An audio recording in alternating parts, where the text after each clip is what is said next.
Уютная и по-домашнему теплая атмосфера. Пожалуй, именно эта фраза лучше всего характеризует сегодняшнюю встречу. Гость Алексей Булдаков, как никто другой, умеет расположить к себе не только зрителя. Неважно, какая тема, собеседники слушают, затаив дыхание. Алексей Федорович, дважды Герой Советского Союза. Партизан. Вот я его сыграл.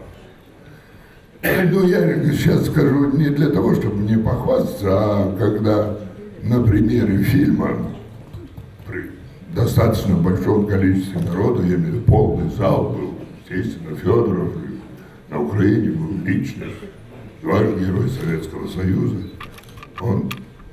Он сказал, говорит, дорогие друзья, меня многие играли, но как Алексей Иванович меня сыграл, и кто-то не сыграл.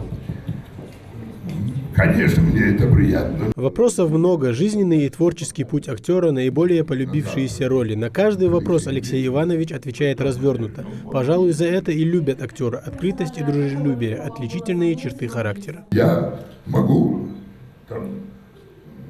грубо говоря, вот мне партнер говорит, я захохотал. А в сценарии этого нет. Это я захохотал. А в сценарии-то другой человек. Я так грубо вам говорю. Сценарий-то другой человек. Мне важно знать, как он смеется или плачет, как он реагирует и как относится к тому или иному и так далее. И все должен я знать и понимать.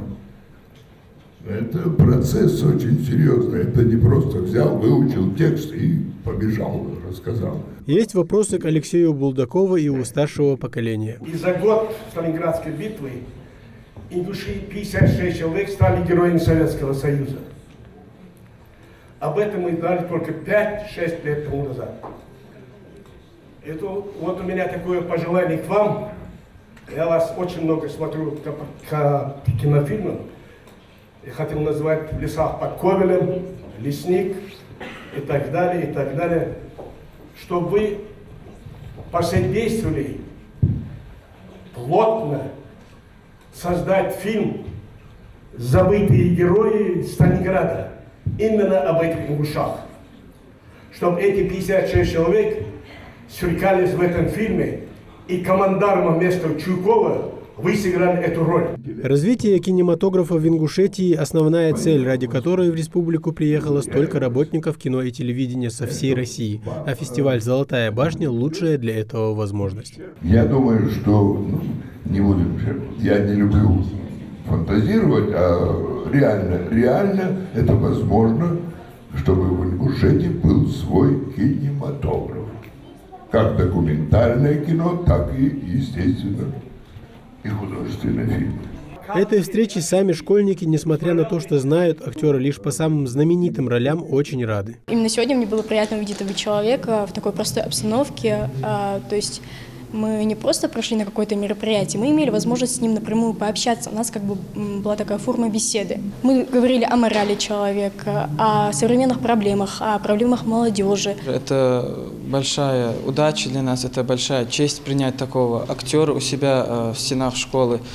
И это для нас продуктивно, потому что сейчас такая сложная обстановка, но молодежь не уделяет большого внимания, должного внимания искусству, кинематографии, это художеству.